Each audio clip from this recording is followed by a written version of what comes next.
Hola, buenos días.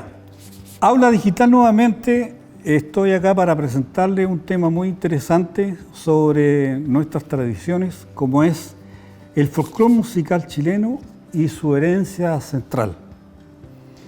Este tema vamos a desarrollarlo de igual manera como lo expliqué la otra vez. Vamos a hacerlo en dos partes, ¿ya? En esta primera parte vamos a hablar sobre el objetivo general, la definición del folclore, su origen, su desarrollo, la clasificación de la música chilena que terminaríamos por hoy día. Les adelanto en la segunda parte, para que ustedes vean la segunda parte de este taller, que va a consistir, vamos a ver la música por zona norte, zona central, la zona sur insular. Vamos a ver un video, vamos a cerrar con una conclusión.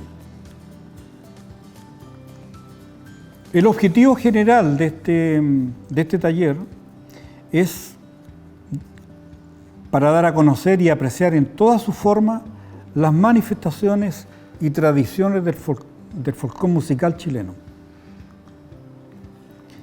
Definamos lo que es folclore.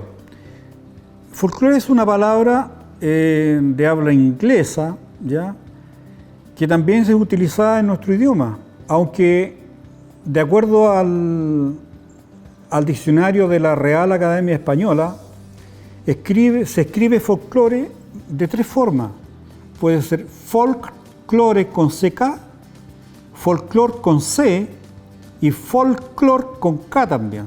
De las tres formas está bien, pero como estamos en Chile, yo normalmente en mis textos yo utilizo folclore con C.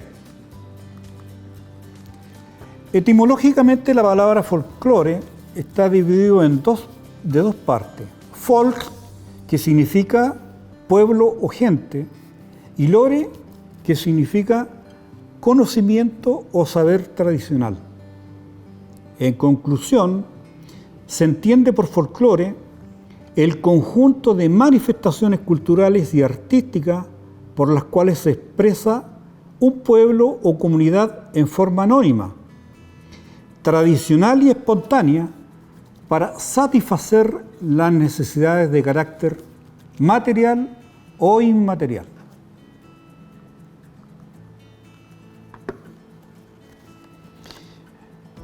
El origen.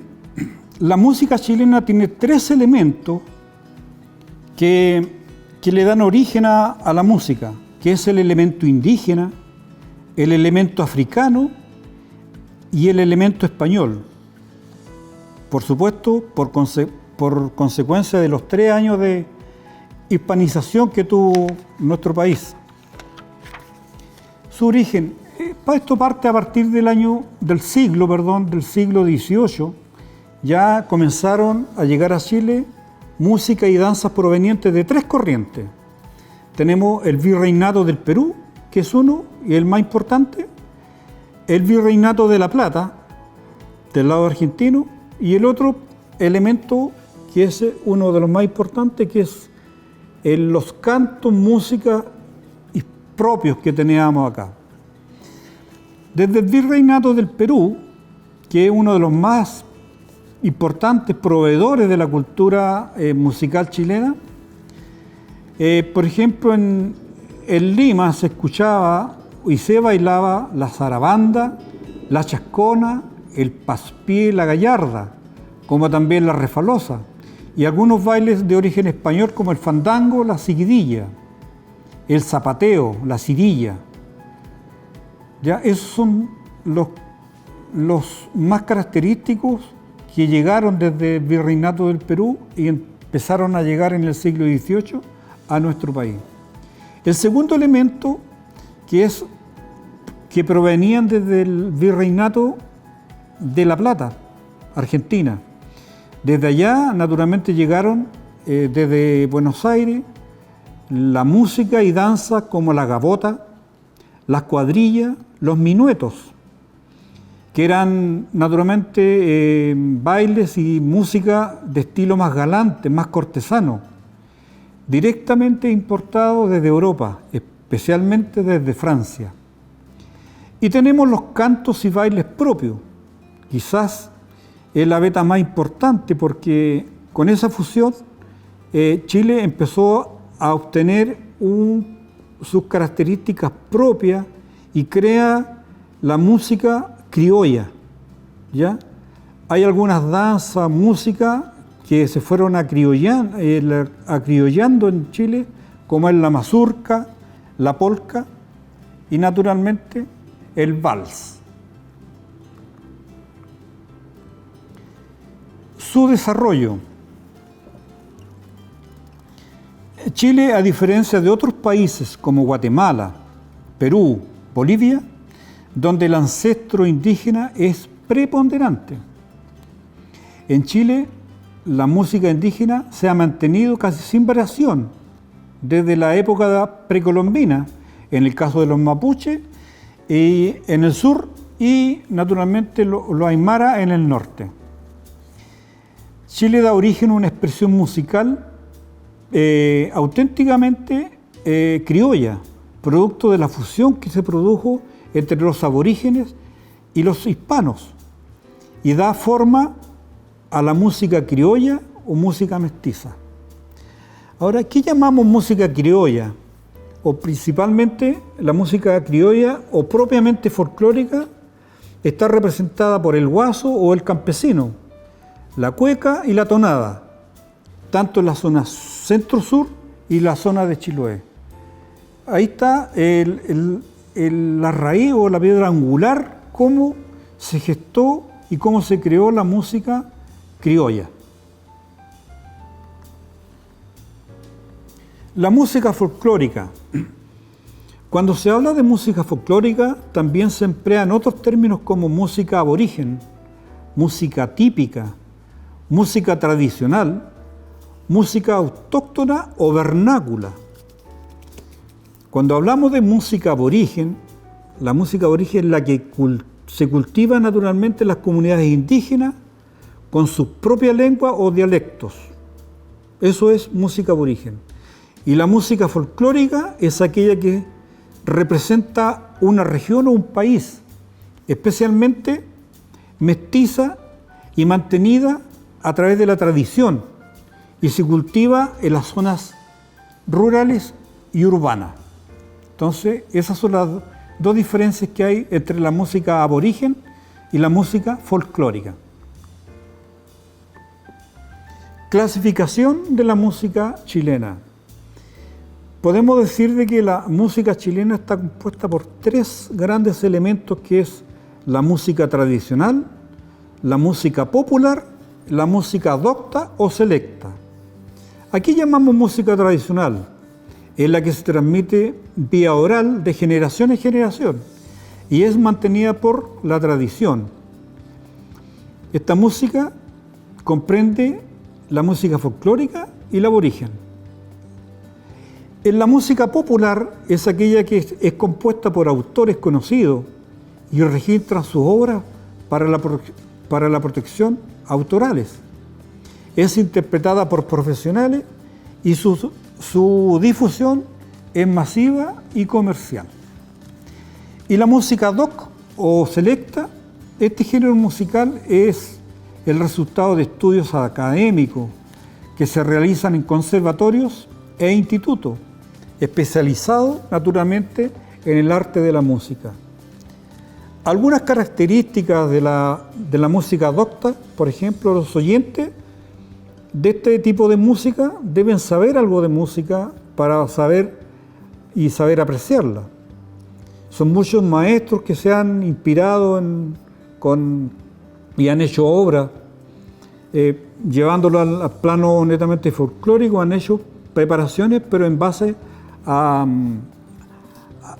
utilizar instrumentos que no son típicos. Por ejemplo, ellos pueden hacer un arreglo con música clásica, un arreglo musical con una pieza folclórica.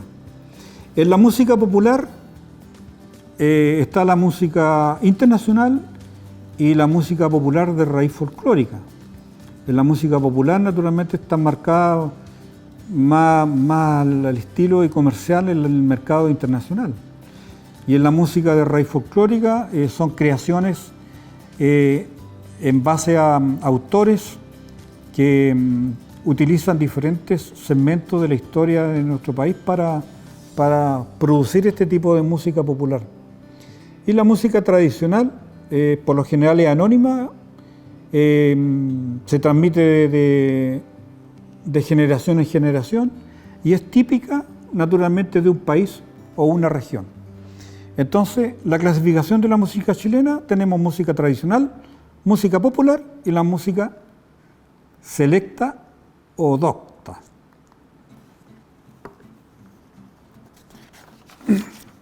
En la década de los 50 aparecen movimientos de investigadores, creadores e intérpretes con el propósito de preservar, recrear y mantener el patrimonio folclórico musical chileno. Entonces, los primeros tenemos a los académicos que investigan y difunden sus publicaciones, como por ejemplo María Esther Greff, Raquel Barro, Manuel Daleman, Carlos Asimit, entre otros. Son los académicos que estudian y han preservado a través de la lectura, los escritos, todo el patrimonio musical chileno. Están los recolectores e intérpretes, ¿ya? Que son los difusores de la raíz folclórica. Entre ellos podemos nombrar a Violeta Parra, Margot Loyola, Gabriela Pizarro, Héctor Pavés, conjunto Cuncumén, entre otros. Y los creadores y compositores que naturalmente aparecen con fines más artísticos y comerciales. Entre ellos podemos nombrar a los muchos que hay, como Clara Solovera, Osman Freire, Vicente Bianchi, Nicanor Molinares, Rolando Alarcón, Luis Bamonde, entre otros. En la época de los 50 aparecen todos estos personajes que simplifican y resguardan todo este patrimonio musical chileno. Sobre la temática de la música, sus letras naturalmente tratan sobre los acontecimientos humanos, se refieren al amor, al matrimonio, a la política, a la guerra, al patriotismo. De igual manera hay inspiraciones de carácter religioso y filosófico. También se escriben o versean con obras literarias. También sin dejar de lado el tema de la astronomía y la geografía. En cuanto a la música misma, se puede distinguir en los pregones, los villancicos o aguinaldo, los cantos de velorio, las rondas infantiles, las canciones de cuna, los esquinazos, las décimas y, por supuesto, las tonadas. Eso en cuanto a la música misma. Voy a desarrollar esta parte sobre la música y voy a hablar de los pregones. Recién o hace poco hablé sobre los pregones, que son gritos de vendedores ambulantes que utilizaban como propaganda para las ventas de sus mercaderías. Esos son pregones. Los villancicos son temas de carácter religioso, se celebran normalmente en la época de las celebraciones de Navidad. Las rondas infantiles provienen del antiguo romances españoles y son naturalmente focalizados al mundo de los niños y que son aprendidos por tradición. Las canciones de cuna están naturalmente focalizadas y destinadas al descanso y al sueño de los niños. Los esquinazos son manifestaciones de aprecio hacia una persona o una familia y son normalmente realizadas en un malón o fiesta. Las décimas son composiciones poéticas cantadas que se interpretan en diversas festividades religiosas. Las tonadas, la forma métrica de las tonadas chilenas, que son muy conocidas y muy difundidas, especialmente en la zona central de nuestro país. el verso a lo divino y a lo humano. El canto a lo humano está centrado a la temática más libre, es variado, utilizan versos de amor, políticos, sociales, eso es a lo humano. Y los cantos a lo divino son aquellos que se refieren a los pasajes del Antiguo Testamento, la creación del mundo, entre otras. Son aquellos que se refieren a los profetas, a Noé, a Sansón, Salomón, las 7 plagas de Egipto. Normalmente todo ese tipo de temas incluye el canto a lo divino. ¿Ya? Para cerrar esta parte, vamos a ver un video donde vamos a resumir en qué consiste toda esta parte que hemos hablado sobre la parte musical del folclore chileno.